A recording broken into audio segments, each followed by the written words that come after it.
Hello, this is Chris Heasley with the Chris Heasley Radio Show. And on today's show, we're going to discuss a Texas regulatory agency that has a tremendous impact on global energy production, energy supply, and energy pricing. And that is the Texas Railroad Commission. It has a tremendous impact on the global energy supply. And on today's show, we have the Texas Railroad Commissioner, one of the three Texas Railroad Commissioners, Wayne Christian. Wayne, how are you doing today? Hey, honored to be with you, Chris. Really honored to be with you. Good. Well, it's good to have you on here. I want to start off with just tell us, people don't know that the Railroad Commission even exists. What does the Railroad Commission do? Railroad Commission represents the citizens of Texas. We're all three elected officials. There's 1,200 approximately employees. We have 16 offices statewide, and we control everything that God gave us underneath the ground: oil, gas, coal, uranium, lithium now, any mineral under the ground we represent. It's from the time it's in the ground, getting it out of the ground, piping it, trucking it, however it transports, till it gets to the production buyer, which is the refinery that turns it into whatever products there needs to be. So that's our job. We're in charge of the natural resources of the state of Texas. Okay, and so what is your role with the Texas Railroad Commission? Well, we run the commission, the three of us commissioners, technically. We're the commissioners that control that. We vote on permitting. The main job we do is permit, then we regulate, then we control the safety of it. We go out and inspect our 16 offices statewide. If there's some, we do regular inspections of all the drilling operations, production pipelines. We set the prices annually on natural gas across the state of Texas. So the retail rates that the major producers come to us and say, okay, we need to raise it, or we have this, that, and other. We have to look at the evidence, and we are the group that approves your natural gas prices in the state of Texas. So multiple jobs on that. The Railroad Commission is one of the oldest regulatory agency in the entire nation, perhaps the world. I think we're almost 150 years, about 148 years right now. We've been doing the regulation. Started out years ago, and we started after World War II. There was a real problem about oil and gas drilling that happened during World War II and provided all the oil for our troops in the Allied forces. And all of a sudden they had drilled in like Kilgore, Texas, and it was like every yard had an oil well. The streets were muddy. People were tripping over each other. No regulation whatsoever. And the legislature turned our name from the Railroad Commission, or at least not our name, but our duty from running the railroads, which we no longer do. We now run oil and gas, and we were basically the first environmental cleanup force. We went into Kilgore and these places and East Texas field, and we cleaned up and started spacing the oil wells, cleaning up the work, regulating how you did things, inspecting. And so honestly, we were the first environmental group for oil and gas probably in the world. And that's what we've done to this day, is basically watch the production, do the permitting, and control oil and gas production in the state of Texas. Okay, so so you first talked about it was it started out as a railroad regulatory body, correct? Right. And then it transformed into go ahead, please. Yeah, it was the Railroad Commission, and then when we finally started doing oil and gas, it became such a major part of what we do that we gave up the railroads, and TxDOT, the Texas Department of Transportation, of course, Logic, does the railroads, and so we no longer do it. And I think there needs to be, and by the way, both of the last, I think, two review committees of the Texas legislature, when they review those agencies, they have recommended we change our name. But some in the legislature think the historical perspective is good. Been there, it's historical. I think it's a real danger to keep the name there, because most of the voters have no clue what we do. And when they go to the polls and see railroads, they kind of, shake their heads and say, well, I don't care. And that opens a danger for people like George Soros, the Bloombergs, and other that want to kill oil and gas production, to put candidates and potentially a winner in that seat. And then all of a sudden, Texas production, which if we were a nation, we'd be number 3 in the world in oil and gas production.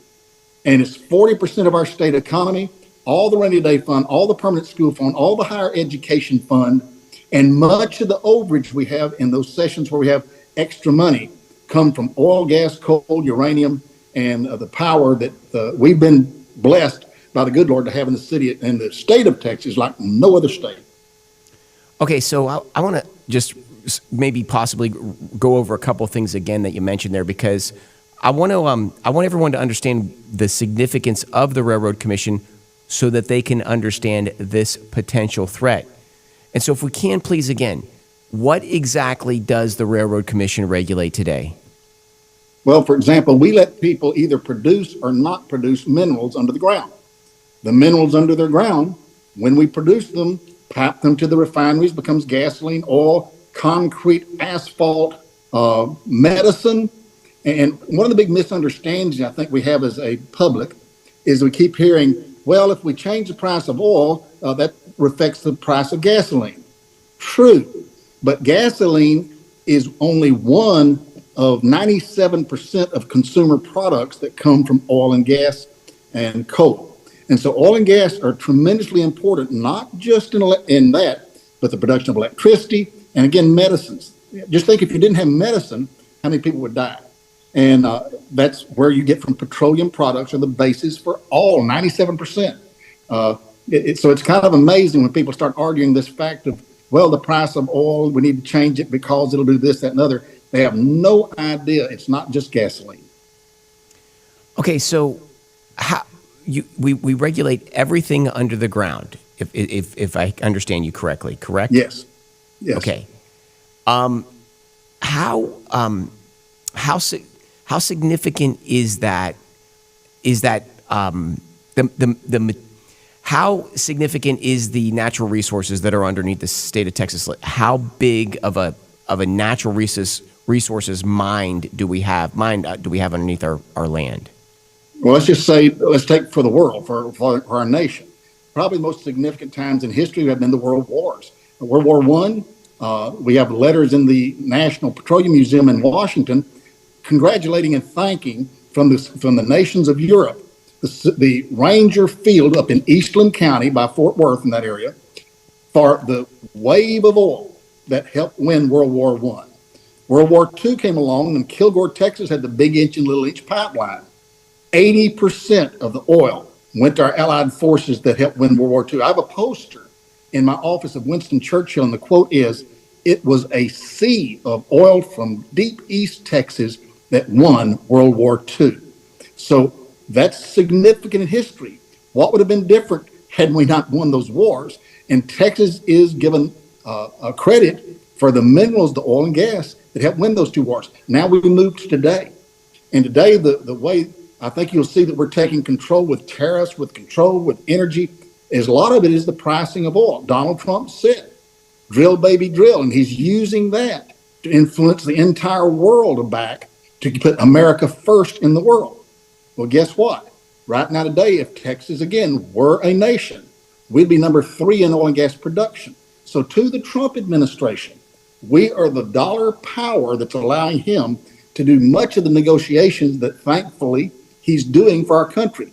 And that's because, again, third time, World War I, Eastland, World War II, Kilgore, Texas. Now it's our World War III almost, if you say economically and socially and culturally across the world.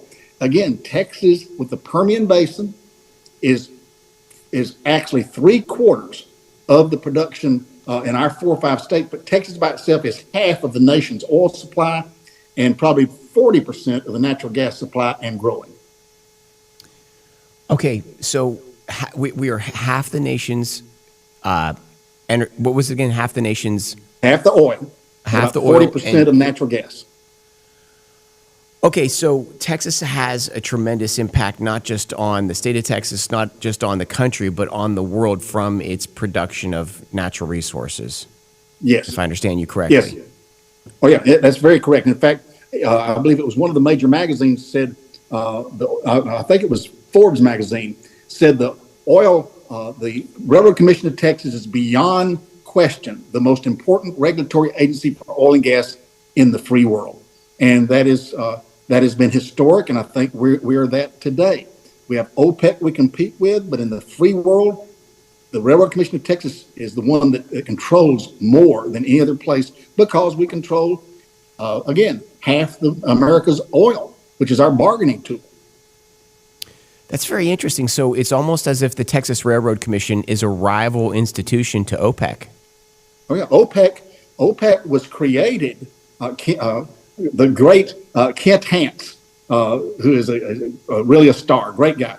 He was on the Railroad Commission back in the day that OPEC wanted to organize, and Kent went over, and it was the Railroad Commission of Texas, sadly, that they looked at to organize OPEC.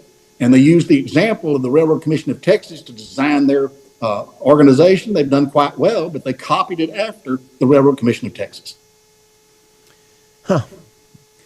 So it's very interesting. Okay, we have the Railroad Commission that plays this massive role in the world economy. We have the state of Texas that plays this incredible role in the production of natural resources for the world economy. At the same time, people don't even know this because we have the Railroad Commission named after a railroad. And that presents an obvious threat because the common person on the street really doesn't pay much attention to a railroad commission. Railroads were the transportation mode of the last century, not of the current century so much. And so I feel like it is a threat, the fact that this institution is maybe that's even on purpose. They keep that name. I don't know, but you know what I mean? Like, it seems like it's a threat.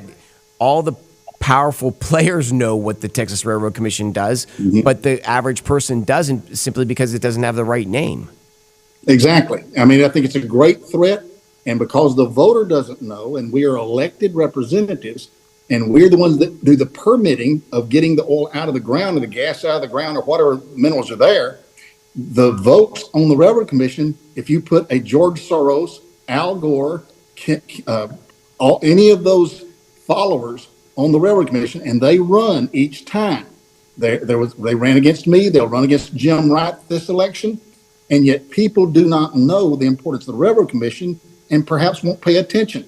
And so, if one of those people wins because Soros gave $5 million in one election, Bloomberg gave $3 million in another to the Railroad Commission Democratic candidate.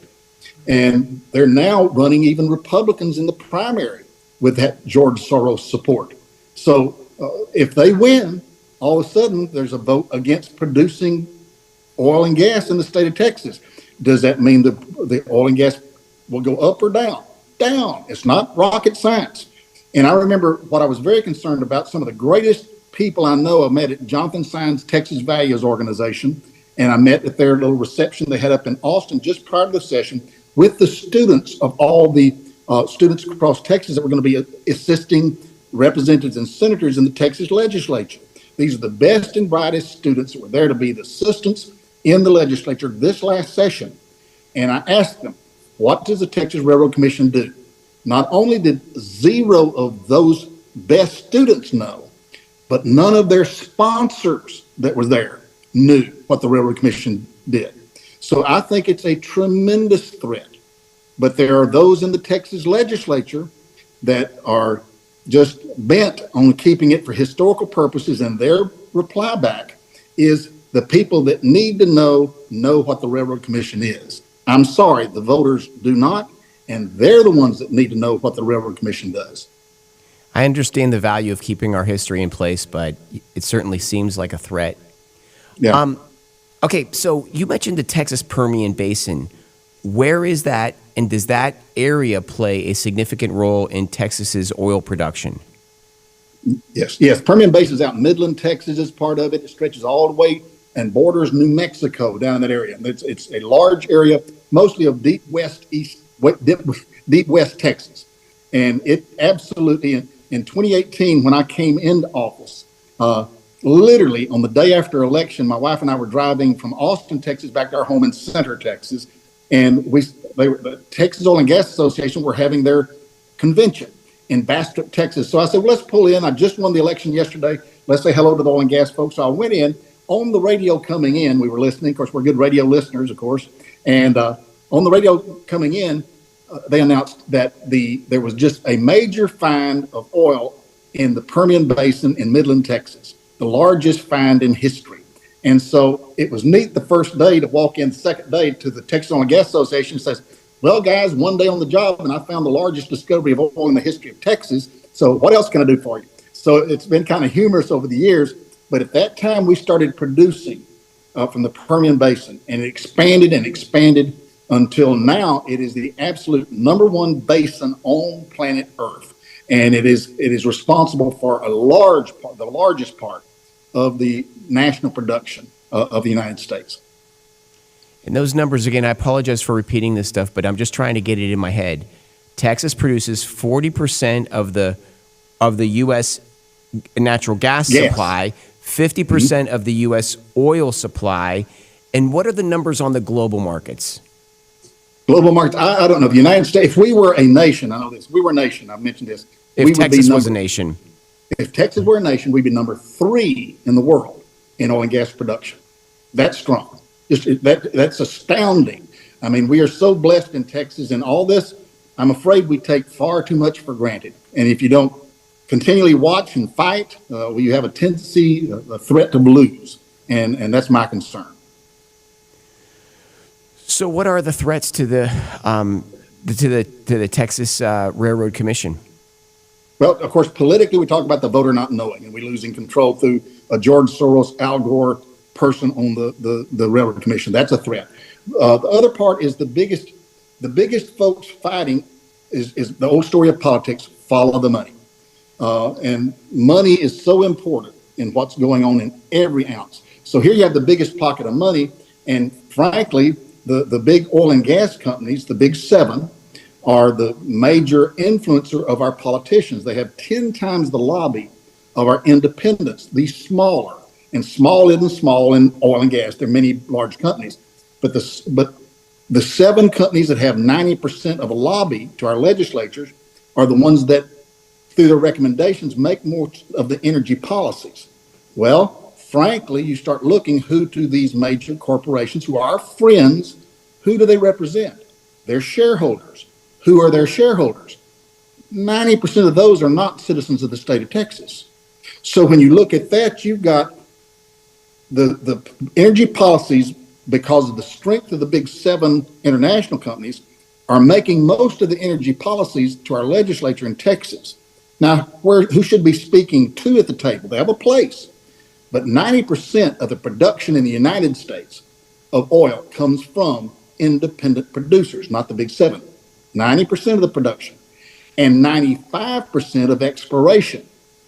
Big boys don't explore. They buy out producing fields and make profits off of that. They play Pac-Man. Okay, they go look for the lower hanging fruit and buy it and buy it and buy it and produce.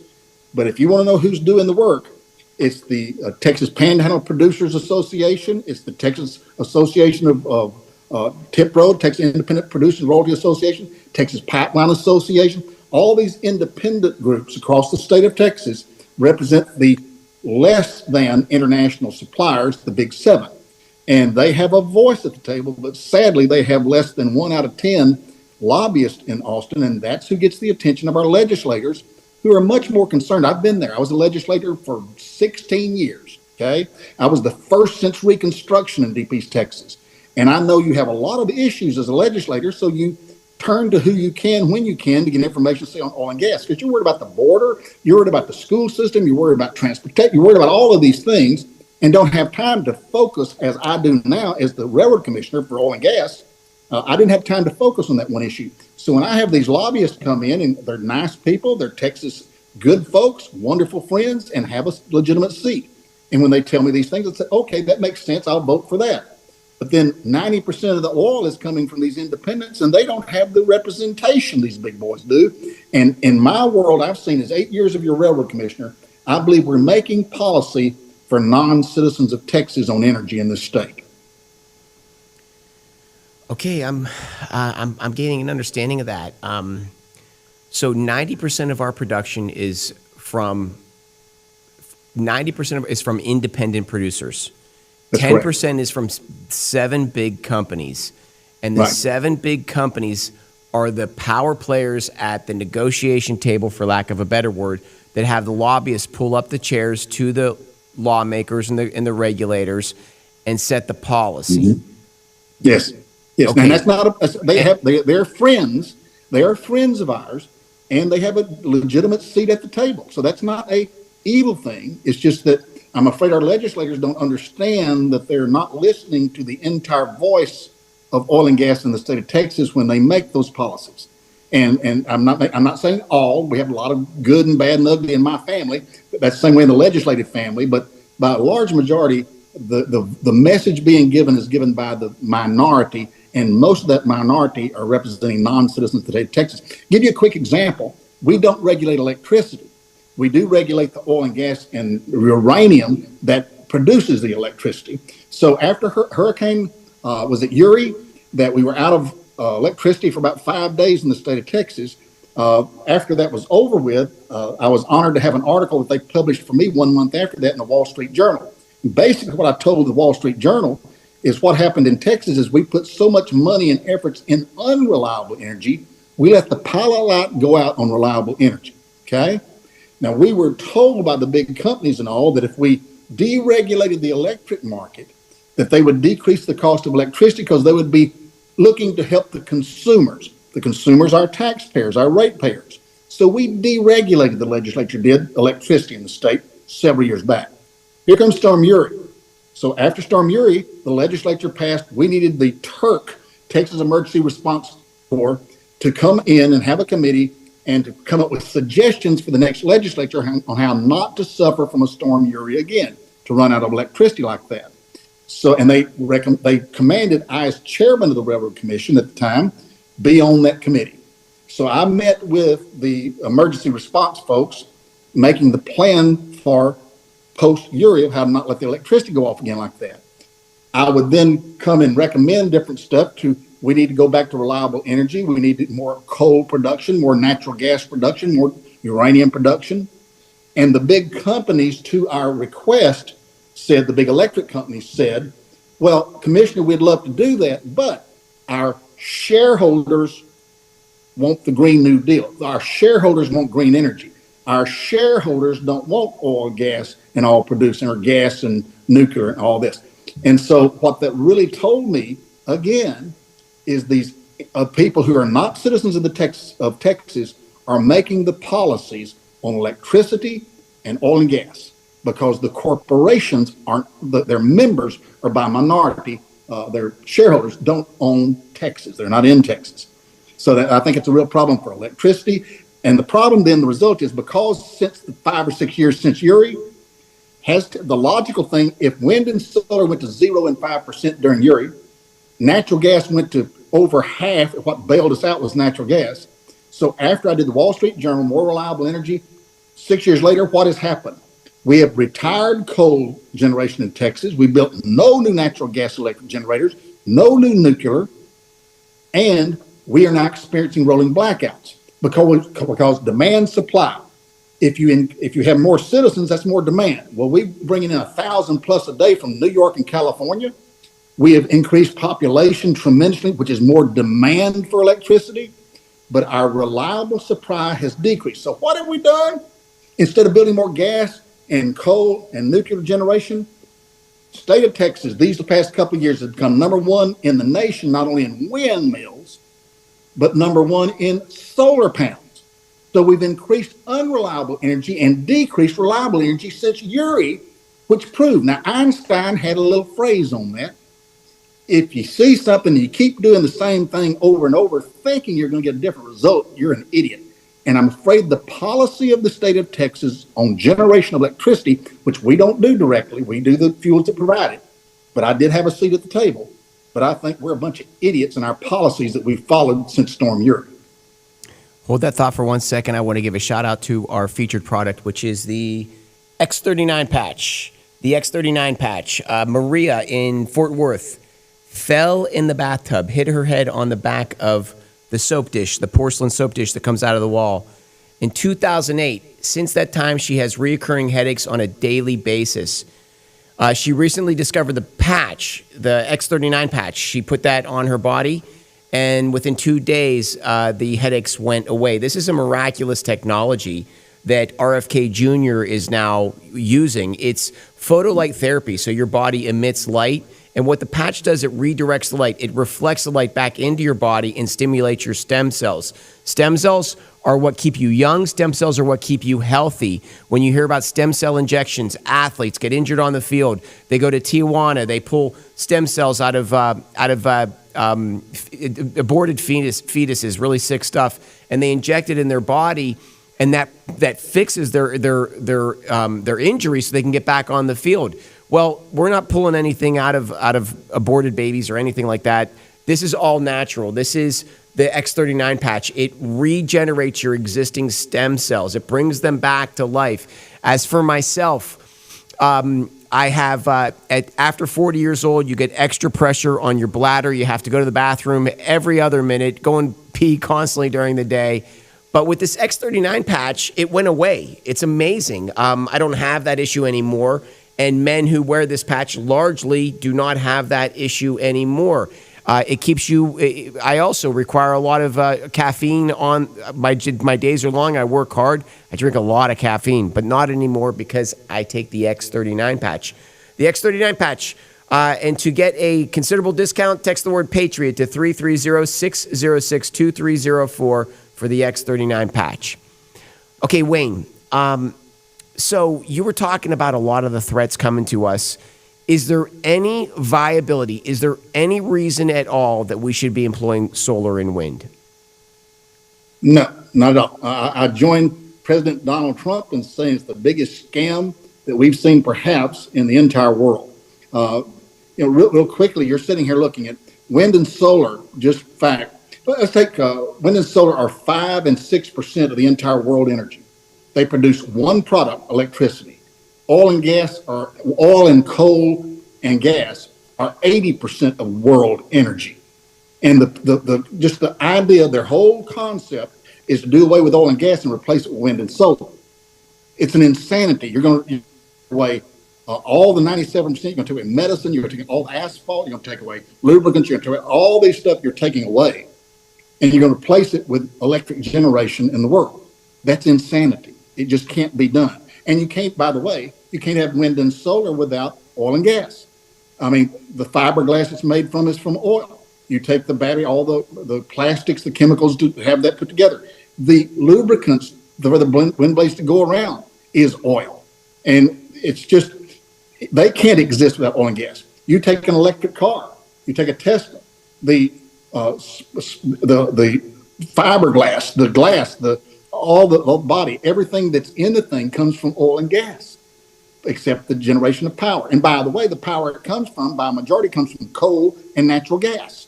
So they're really electric powered cars are all. And if you, interesting thing you see, if a Tesla breaks down on the road or an electric car, what do they send out to charge it back up? A gasoline truck, usually with a diesel powered electric generator to get them going again. So this is absolutely, you can't replace it with that. And what they've used, of course, the environmentalists have made a game of this ever since after Vietnam. And I joke, my generation is responsible for all this, totally. My generation, the baby boomers. It was a bunch of Vietnam draft dodging tenured professors that after the Vietnam War, started teaching our kids America was bad, oil and gas was horrible, it was harming the world, the environment was a bunch of junk. And the start of that argument was we were going to have an Arctic ice age. I mean, I can remember that, the Arctic ice age. Well, that didn't happen. Then we had global warming, and that didn't really happen. So they went to climate change. And the terminology kept developing, and their scientific computer-generated theories. And understand, a computer analysis is going to give you only what you put into it, right? And so if the people are biased that are putting the information in, then the information they get out. So all these big university professors on our taxpayer dollars came out with all these things. And Al Gore, for example, in his famous movie, I should have been dead long ago because I should have died at least 3 times, according to Al Gore's predictions. It's literally that stupid, and we believe this stuff. Right now, we've gone through flaring, and flaring has gone down in the state of Texas, not up. Methane, you heard that for a while. Instead of climate change, they're grabbing different gases, like flaring for gas, methane. Now the big deal is CO2, lower carbon future. We want a lower carbon future. Well, we're all no, we're not. Carbon dioxide is that's what we exhale, most of the CO2 is a fertilizer. You go into a plant place, the nursery, they feed carbon dioxide in there to keep the plants growing. And we've had more CO2 the last decade and a half. This is science. Than in past history. We've also had the largest greening the last 15 years in recorded history. 1/3 of the Sahara Desert is now in green. CO2, carbon dioxide, is a plant nutrient for moisture, is good for humans. And now we're paying big corporations that make $1 million a day a tax scam with this CO2 war. Why is that? Well, we pay the money out of our tax dollars, okay, which is our money. So we take it out of our tax dollars and we pay to build these plants to capture carbon for these big multi-billion-dollar corporations. And they take it and build it with our money. Then they get tax credits for capturing the carbon dioxide out of the air and sticking it in the ground, okay? And so we give tax credits for that. So what they do is we the taxpayers, are paying tax credits for all this carbon capture by the big multi-billion-dollar corporations. And over a while, they're going to build another plant that gets this carbon capture. Then they go sell the carbon credits to their neighbor producers that may not have this factory. And all of a sudden, what happens to the Texas and American people? The multi-billion-dollar oil companies are going to wind up paying less taxes. Guess who pays more? And what's it for? Carbon dioxide capture. Let me real quickly. The EPA has already told they want to take carbon dioxide, methane off the table, off EPA. So no longer is CO2 a legally dangerous substance. So we're sitting here paying billions of taxpayer dollars to capture a plant fertilizer. And here, let me give you the stats real quick on this. The amount of carbon dioxide in the atmosphere, and you can look this up. This ain't me talking. Look it up on Google. 0.004% of the entire atmosphere is carbon dioxide. How much of that is man-made? 3 to 5%. So 3 to 5% of 0.004. And then the most articulate genius that I have ever seen in my political lifetime expelled this wisdom on national TV to Congress, Joe Biden. He said that the United States is 20% of the world environment. The rest of the world is 80. So we could do everything right. It would make no difference. End quote. Joe Biden. So get this. We're spending billions of dollars. You're buying products that we're a lower carbon. We're for a lower carbon future. We're going to lower our carbon footprint and all this stuff. And then these companies have windmills and solar panels all over everything. Okay. And we're sitting here costing our grandchildren and us billions of dollars of taxpayer dollars. Now, the big companies ask me, they say, well, Wayne, we really don't have to have it in the United States. We really want it, this lower carbon we're required in the international companies over in Europe. They require to buy our products that we say lower carbon, but the United States really doesn't. Okay, then why are we as American taxpayers paying billion-dollar corporations the incentive to lower their prices to Europe? Get this. Number one, shouldn't it be a cost of doing business over there to them instead of me and you, the taxpayer, paying billion-dollar corporations to capture CO2 so they can then sell at a lower cost over across the ocean? It's a tax scam. It is, and President Trump, thank God, has said that, and the EPA is moving to that. But you still hear all these folks, I invite people, if you hear any place you trade with start bragging it's a lower carbon product, go buy something else. I mean, this is a tax scam that's trapping our grandchildren into trillions of dollars debt, which, by the way, as an old banker and stock analyst, the biggest threat to the United States is our economy and the trillions of dollars of debt we're in. And all these big companies are sucking out trillions of dollars for their own well-being, and they should be paying this cost. If they want to do it, fine, go for it. Capture all the carbon you want to. I don't care. Just, I shouldn't pay for it. It should be a cost of doing business to the corporations. Wow. I want to ask you something along those lines. Can you explain the process of taking down a windmill? Oh, the taking down a windmill, I don't know all the process. I just know, I know the economy to it. As no banker, I count the cost. It's a lot to it. And of course, when they take it down, there's nowhere to put the spare parts. You've heard that a lot. They have to go out and bury them somewhere or figure out somewhere to carry the parts. There's nowhere they pollute the oceans. and all of this. So there's nowhere to put the parts from it. But the average windmill, let's compare that to an oil derrick. Okay, let's say oil versus wind. Okay, a windmill, they put it up. There's more under the ground than there's above the ground to hold the darn things up. So you've destroyed. The Texas Parks and Wildlife chairman told me, he said, Christian, we have estimated, because their wind and solar, unlike oil and gas, are exempt from the poisonous gas and chemical law. They're exempt from the Endangered Species Act, so they can kill all the bald eagles they want to up there. Oil and gas can't. But he said from the chemicals they use to clean all those windmills, solar panels, it takes the land and makes it non-usable for any other purpose, agriculture, for at least 100 years. So they destroy land. They tried environmental friendly. Get this, they destroy the land for any production other than their wind and solar usage.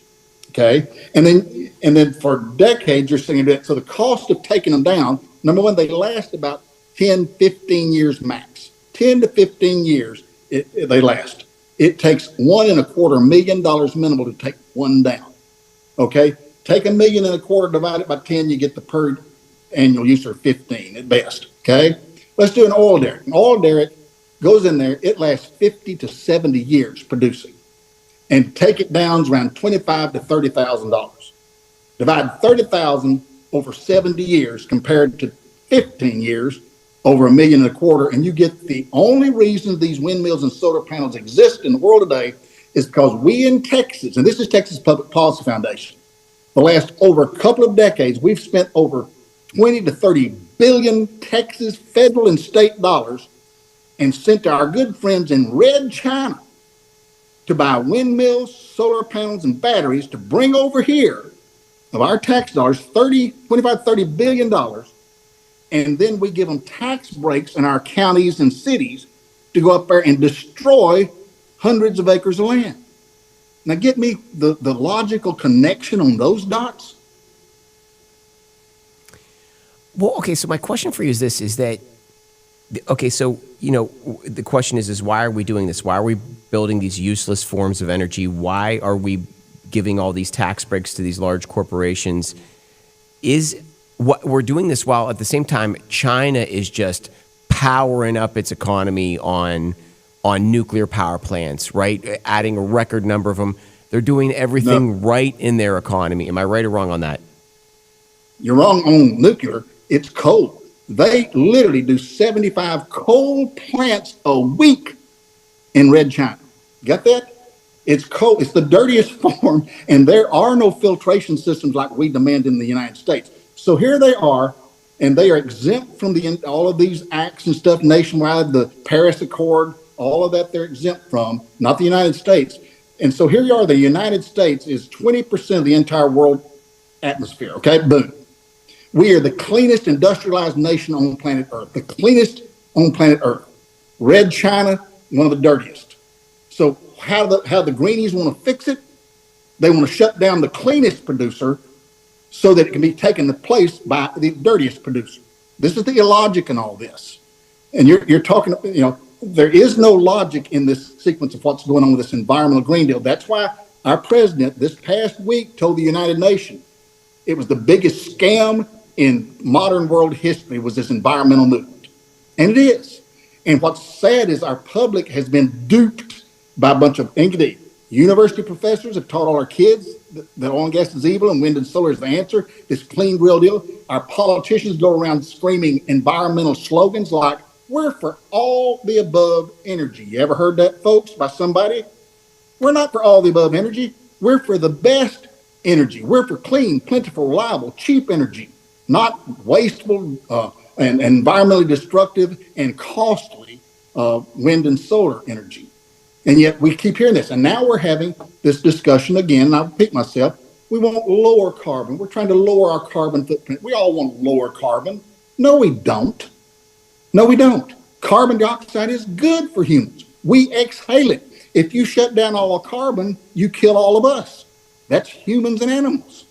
You know, so this is the insanity, but we've been duped by media, an educational group, and basically by our politicians that, number one, either haven't taught us the truth if they know it, or number two, keep their mouth shut because they're getting big checks at campaign time. Okay, so who's steering us off this cliff? Is it is it that those 7 oil companies that are largely dictating policy in the state of Texas? Well, yes, they're the ones that visit with our legislators, and we make the policy mostly from their recommendations. Now, I hope that's turning around. The legislator, and this is not all the legislators, we have a lot of heroes in the legislature, Kevin Sparks and Mays Middleton, a lot of good folks that are very good. I can just name on and on good folks, but they don't have the majority. For example, in the Texas legislature, this is not New York, not California, this last session, there was a bill because wind and solar, when we tell ERCOT, when the oil and gas companies tell ERCOT they're going to produce X amount of electricity, and they wind up not producing the electricity when ERCOT needs it, they are penalized heavily for not producing the electricity they promised to produce, justifiably. Well, there was a bill by Senator Kevin Sparks and Jared Patterson in the House this last session that says wind and solar, when they promise electricity, they're penalized if they don't put it on when ERCOT tells them we need your electricity, just like oil and gas. It was defeated by Republican legislators. Why? Because we the people, now you talk about where the guilt is, we the people in their districts had windmills and solar panel industries, and their citizens of Texas wanted those Republican representatives to vote their local district, which was wind and solar industry. A lot of these big ranchers have windmills and are making the money off the deal. So everybody's making the money from the federal government trough. It's citizens too. And what we've got to understand as citizens is that, people say, well, it's such good money, Wayne. You had the chairman of Exxon and Occidental go to Donald Trump's hotel room a month before the election at a fundraiser in Houston, Texas. And the Exxon president says, we want to stay in the Paris Accord, Mr. Trump. And the Occidental president told him we wanted to not do away with all of the Inflation Reduction Act, which supports all this stuff, and its purpose is shut down. I guess the chairman of a company asked him to keep the Inflation Reduction Act because they're making lots of money off of it. Where's the money from?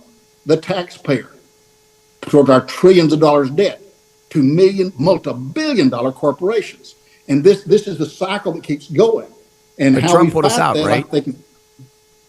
I'm sorry? Trump pulled us out, right? Oh, no. To a large extent, yes. The Trump administration has taken us out of a lot of these deals. But the Trump administration has given permitting processes to these companies to keep capturing carbon in Texas. And so they have, at this point, provided them the legal authority to go and capture carbon and stick it in the ground. I'm sorry, then let me give you an example of why it just doesn't work. The largest carbon capture facility ever was Petronova in Houston, Texas. Me, Rick Perry was Energy Secretary, and Governor Abbott were down there cutting the ribbon. And their promises this time was that they were going to capture the carbon, put it in the ground, pipe it out, put it underneath the oil patch, and produce more oil and gas. Wonderful. They did it for 2 years and went bankrupt. Guess what? When the Inflation Reduction Act under Biden passed, opened back up. Petronova. Why? We pay for it. That is such an example. Now, let me tell you, there is a good use for CO2 for a use of it. They can pump part of it out there underneath the oil patch and they get more production. That's great. Why are we paying for it? That should be a cost paid by the oil companies as a cost of doing business, right? But no, we're capturing it, doing that. And then that doesn't justify sticking it in the ground forever in these big pits and just sealing it up, nor does it justify using it to decrease the price of competition in Europe. Wow. Man, like so much information, and it just makes me have more questions. Okay, I want to jump back. Tell me about Belmead, Texas. Belmead, Yeah. I think it's Belmead is the right name. It's a small little school. It's the richest school district in the state of Texas per capita. Small town outside of Beaumont, down that area. And it's a small little town, but it was the hub of where the pipelines seemed to almost naturally come together down there. It became a controlling factor of natural gas decades ago. And so oil is named West Texas Intermediate. WTI is the bidding price on the world oil for a barrel of oil, West Texas Intermediate. The price of natural gas is Bell Mead oil. And I think it's Bell Mead. I may have On the the wrong world name there. markets, on the world markets, it's WTI, Yeah, West Texas oil. Intermediate, That's on the oil. world markets, not just in America. Right. It's the world oil. And they also have, there's prices they sometimes use overseas too. But basically, WTI is the standard for the pricing of a barrel of oil, WTI, on the markets. And I think Bell Mead, I think it's the right name, Bell Mead is the price of natural gas on the markets. And so that's how much Texas has influenced gas and oil. Again, we were a nation, would be number 3. The price of oil and gas is set by, it's like kind of like the moon people. The first word set on the moon by man was Houston. So Texas is kind of leading in the name business. One of the things you said Texas keeps being the king of minerals consistently. What do you mean by that? Well, this past year, about 2 years, I was visited in my Northeast Texas office in Center, Texas, by a Canadian group and a good friend of mine, Eric Marone, who works in the Department of Energy up at Texan from Fort Worth. And he brought these folks into my office and said, we have a lithium production. Lithium is one of the rare minerals that we are trying to start producing instead of buying them all from China. I think people may be aware, Donald Trump said the rare earth metals are needed for all these new chips and all the electronics and artificial intelligence and Bitcoin and all this, more electricity, and it requires lithium and some other rare earth metals. Well, lithium, they had found in Arkansas, up north of East Texas, and we're getting lithium out of there. And they came down, this Canadian group says, hey, we have found that the vein goes down into Northeast Texas, and Northeast Texas may be one of the largest lithium finds in the world. And so I will be going out to Mount Vernon, Texas, Mount Pleasant, Texas, in a few weeks and speaking on the development of lithium there. And then I'll be coming back to my home in Joaquin, Texas. I mean, that's a little town about 4 miles from the Louisiana border in a little county called Shelby County. And they are going to build a $110 million lithium mine processing place there in Joaquin. Will provide millions of dollars for the school system, millions of dollars for that totally poor rural county. But it's lithium, and it's the new mineral that Texas, again, I say the good Lord gave us the most oil of any place in the world, gave us the most natural gas of any place in the world. Now we're sitting here with lithium. And lithium is a major find. We will be probably one of the world's top producers of the minerals of these rare earth metals. What do you do with lithium? What can you do with it? What do you make out of it? It makes batteries. It makes all these batteries and all these chips and all these different parts for the computer gizmos and the Bitcoin folks use all this, and it allows electricity and all these computer parts. And where we have become so dependent upon China for all this, that will give Texas, again, a major role in offsetting China, offsetting our enemies, and being able for the United States to have its own production of rare earth metals. Very interesting. Wayne, I want to repeat back to you one of your quotes. Texas is Texas because we were given one of the largest deposits of, no, I'm sorry. Texas is Texas because we were given a largest deposit of minerals in any place in the world. What do you mean by that? I mean, we have the largest field of oil right now. We did back in World War II, the East Texas Kilgore Field. So the East Texas field was the largest ever found. You know, Baytown, I think, was an original discovery down there. But then the largest field was East Texas during World War II. And now the Permian Basin in the state of Texas is the largest field for oil. Now you've got a combination of fields for natural gas. Natural gas you have all over the state of Texas. And basically one of the largest fields is in the Haynesville Shale, which is northeast Texas. You also have the Eagleford Shale down in southeast Texas. But then there's other fields all over the state of Texas. Texas is just the gold mine for oil in the world. And we've got it so many places and it's so cheap. And a lot of people say, and by the way, the thing that we are blessed with the most is coal, lithium. Okay, and lithium is kind of unfavorable now, not necessarily because the new technology has it very clean. You hear the word clean coal. Well, it is. We're not like China that just burns it and it smokes up in the air. We have all the industry of oil and gas has cleaned up the process So it's very environmentally friendly. But the trouble with lithium or coal, I mean, lignite or coal, lignite is so expensive to go in there and dig up, and then you have to bury it and redo the land after you're through and process it and haul it in trucks and stick it on trains and all this kind of stuff. Well, man, we got so much natural gas in the same part of Texas, you just stick a hole in the ground and up comes gas. So it's so much cheaper, and we have such a supply of natural gas that has made the production non-competitive for coal and lignite. So that's why just the dollars are just more expensive. But God's given us the most coal, natural gas, and oil in Texas. Well, I think we're going to finish up there, and I think we're just going to drive this point home, which is that we are standing on a gold mine of natural resources that we are being prevented by political forces from completely leveraging and improving the quality of our lives. Would you agree with that statement? Well, I believe the cost is exorbitant that we're paying. It could be much less if we weren't doing a whole lot of taxpayer dollars. I think probably it's the pricing is good, whatever, but I'm tired of the taxpayer paying the bill.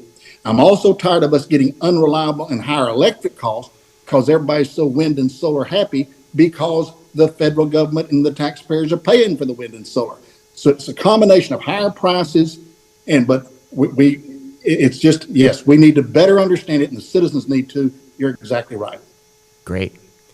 Wayne, incredible hour. It's all in education for me. I'm apologize because I'm fumbling through it, but doing my best. So, but I appreciate it. It was an incredible hour, and I know I asked a lot of the same questions over and over again, but I do appreciate it. Hey, can I close with one point? And this is political. It's all my fault, not yours. But Jim Wright is up for election as your railroad commissioner. Jim Wright.